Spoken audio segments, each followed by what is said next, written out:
Je suis rentré chez moi pour trouver toute ma famille fixant mon mari et ma sœur dans un silence gênant. Mon père s'est levé avec un visage grave et a dit, « Ma fille, assieds-toi. Il faut qu'on parle. » J'ai souri et j'ai répondu quelque chose qui les a tous laissés sous le choc, mais il ne m'a pas proposé de siège, il a pointé la chaise vide au bout de la lourde table en chêne massif comme si j'étais une stagiaire convoquée pour une évaluation de performance. Mon mari, Julien, ne me regardait même pas, il fixait ses chaussures, ses mains tremblant légèrement sur ses genoux, et à côté de lui était assise ma sœur Chloé, enceinte de 7 mois et affichant un sourire en coin, une main posée protectrice sur son ventre. Ma mère, Valérie, était assise près de la fenêtre, pleurant silencieusement dans un mouchoir en dentelle, jouant à la perfection le rôle de la matriarche au cœur brisé. L'air dans la pièce était assez lourd pour étouffer quelqu'un, ce n'était pas une réunion de famille, c'était un guet-apens. Georges, mon père, n'a pas perdu de temps avec des politesses, il a fait glisser un épais document juridique sur la table vers moi, qui a atterri avec un bruit sourd résonnant dans le silence. « Nous ne demandons pas le divorce, Alice, a-t-il dit, sa voix froide et dénuée de toute chaleur paternelle, nous exigeons que tu cèdes tes 51% des parts de l'entreprise pour protéger les actifs familiaux. » Il a fait une pause, laissant le poids de ses mots s'installer, parce que Chloé porte l'héritier, et franchement, tu es trop émotive pour diriger. Les portes de la bibliothèque étaient fermées, les lourds panneaux de bois semblaient se pencher vers moi, me piégeant.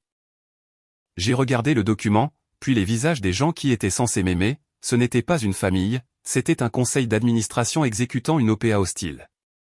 Avant de vous dire ce que j'ai répondu, dites-moi dans les commentaires quelle est la plus grande trahison que vous ayez vécue de la part de votre propre sang, je lirai chacun d'entre eux. Ils s'attendaient à des larmes, ils s'attendaient à ce que je crie, que je lance le lourd verre en cristal que ma mère tenait, que je supplie mon mari de me regarder dans les yeux, ils s'étaient préparés à une explosion émotionnelle parce que c'est ce que font les gens quand leur vie est démantelée devant eux. Mais je n'ai pas pleuré, je n'ai pas crié, j'ai juste regardé le stylo que Georges avait placé parfaitement parallèle à la ligne de signature, c'était un Mont Blanc, lourd et noir, celui qu'il n'utilisait que pour signer des contrats à plusieurs millions d'euros. Je l'ai ramassé, son poids m'était familier, car pendant 10 ans, en tant que directrice administrative et financière de cet empire familial de matériel médical, j'avais utilisé des stylos comme celui-ci pour nettoyer leurs dégâts.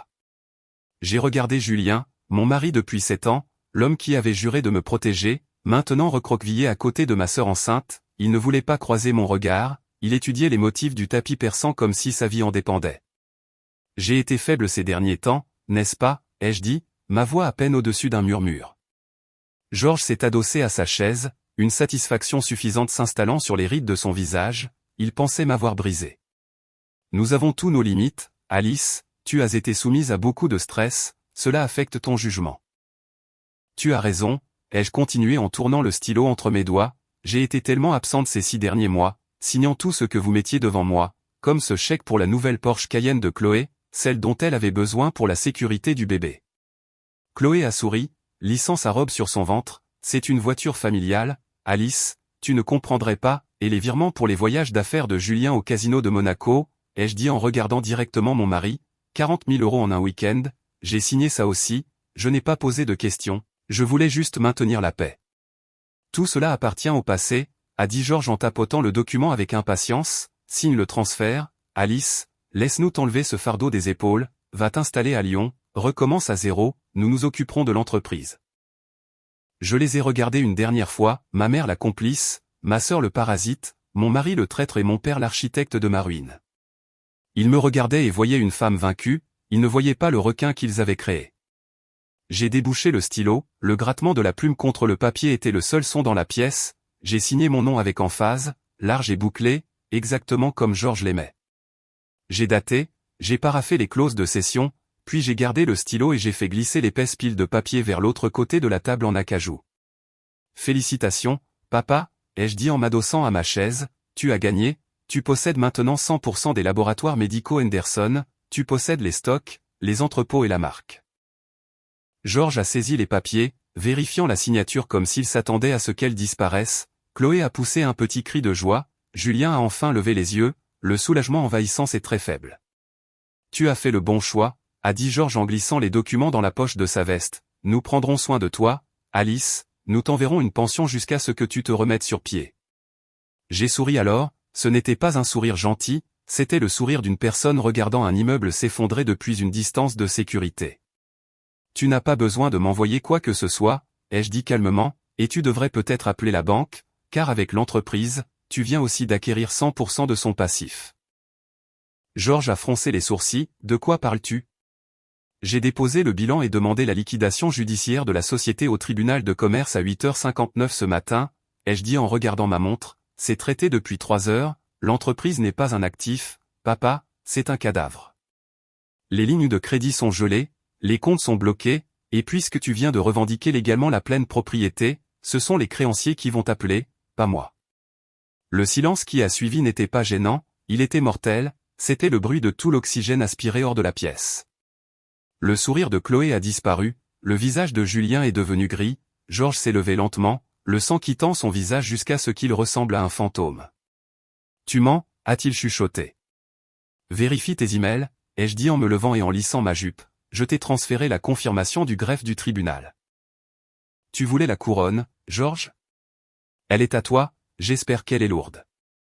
Georges n'a pas crié, il n'a pas renversé la table, il a juste fixé son téléphone, son visage baigné dans la lumière bleu pâle de l'écran alors que les notifications arrivaient les unes après les autres, bip, bip, bip, le son de son empire financier s'effondrant en temps réel.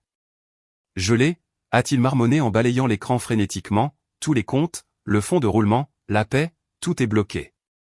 C'est comme ça que fonctionne une faillite, papa, ai-je dit en jetant mon sac sur mon épaule, c'est une réinitialisation totale. Tu voulais le contrôle? Tu l'as. Bonne chance pour expliquer aux actionnaires pourquoi leurs dividendes viennent de s'évaporer.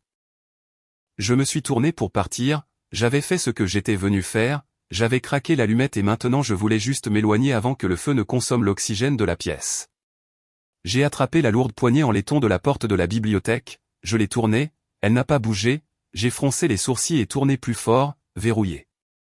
Puis je l'ai entendu, un bruit sourd mécanique résonnant de l'intérieur du cadre, c'était le son d'une serrure magnétique qui s'enclenche, le genre qu'ils installent dans les chambres fortes de haute sécurité ou, dans ce cas, la panic room que mon père avait fait installer dans sa bibliothèque. Mon estomac s'est noué, mais j'ai forcé mon visage à rester impassible, je me suis retourné vers la pièce. Georges ne regardait plus son téléphone, il me regardait, et la lueur dans ses yeux n'était pas de la peur, c'était du calcul.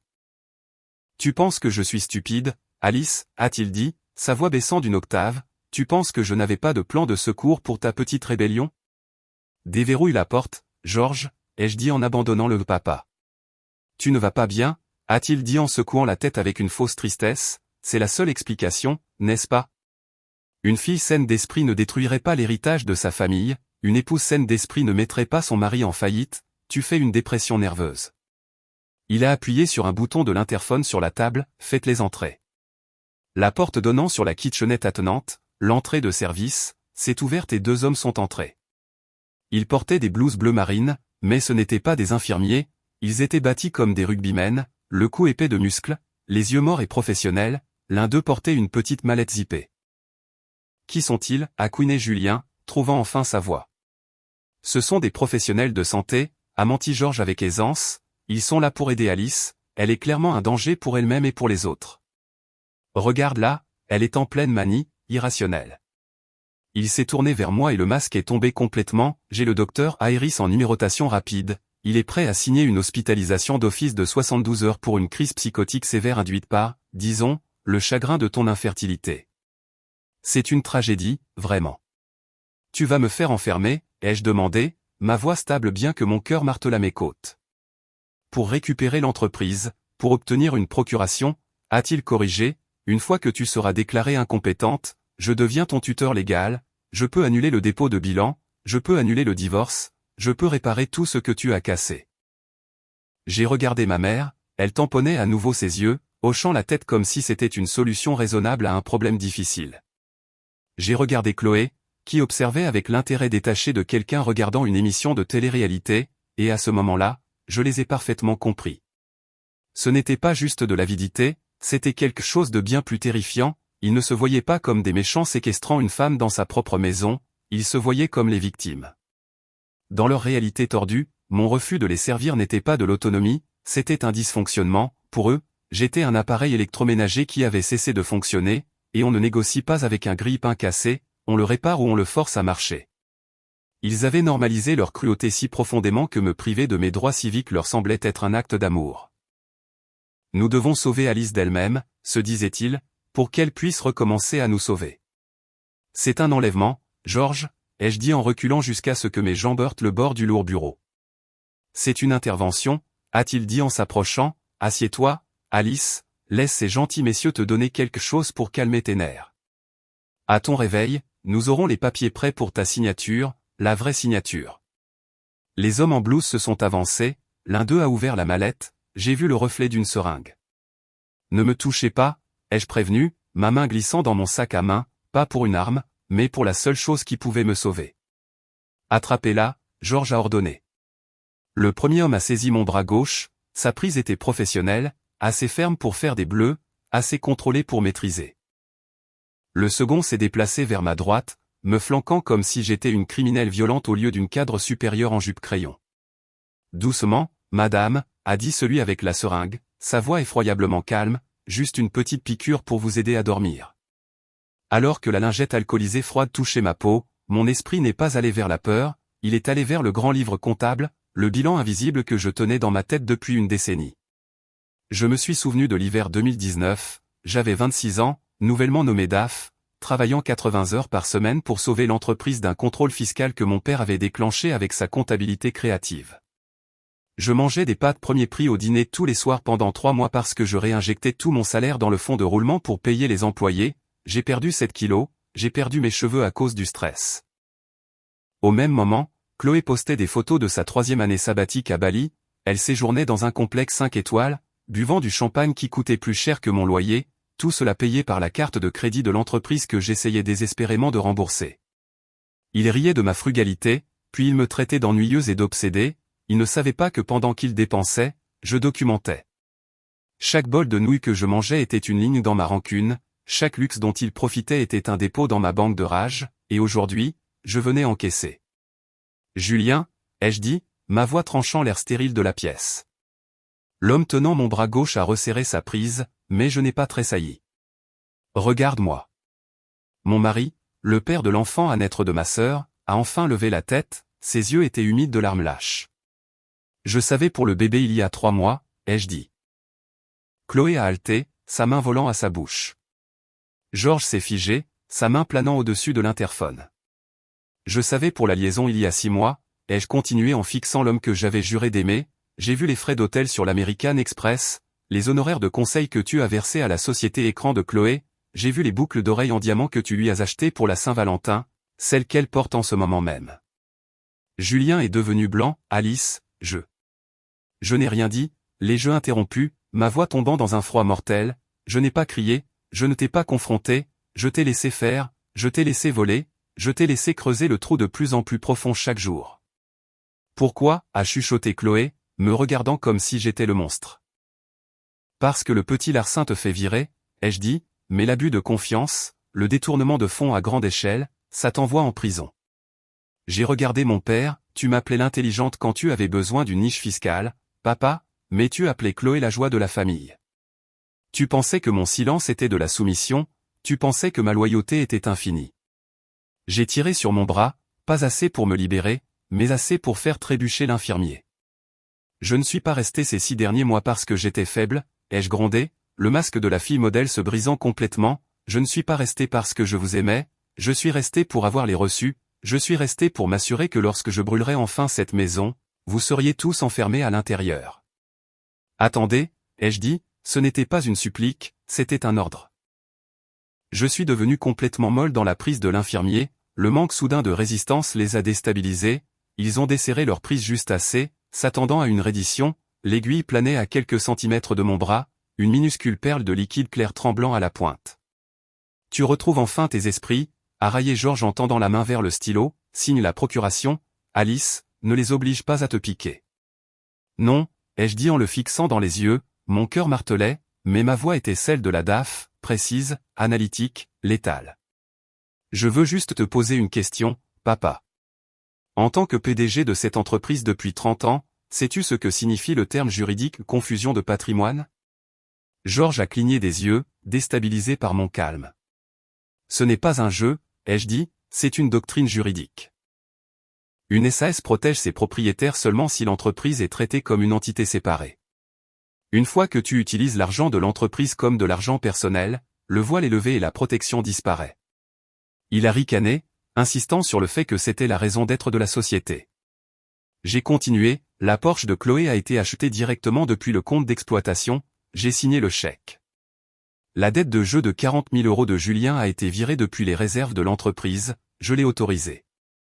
Les rénovations de la maison, y compris cette pièce sécurisée, ont toutes été payées par les laboratoires Henderson, j'ai toute la trace écrite. Le visage de Georges s'est vidé de sa couleur.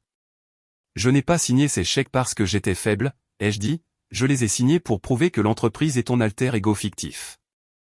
Je t'ai aidé à détruire ton propre bouclier de responsabilité limitée. Chloé a paniqué, qu'est-ce que ça veut dire? Ça veut dire que les créanciers ne s'arrêtent pas à l'entreprise, ai-je répondu, ils viennent vous chercher personnellement, en comblement de passifs. Cette maison à Neuilly, la Porsche, le fonds fiduciaire de Julien. Je t'ai rendu personnellement responsable de 5 millions d'euros de dettes. Georges a reculé en titubant, tu perdrais aussi. Je suis jeune, ai-je dit platement, je m'en remettrai. Pas toi. C'est là qu'il a craqué.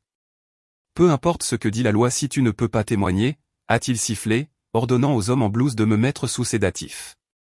La pièce est passée de la guerre juridique à la violence alors qu'il me plaquait contre la table et levait la seringue. Juste au moment où l'aiguille touchait ma peau, le portail de la propriété a explosé, les sirènes ont hurlé. Lâchez-moi, ai-je dit calmement, à moins que vous ne vouliez ajouter l'agression sur un témoin fédéral à vos chefs d'accusation. J'ai soulevé la broche en argent sur mon revers, commissaire Dupuis, vous avez eu ses aveux.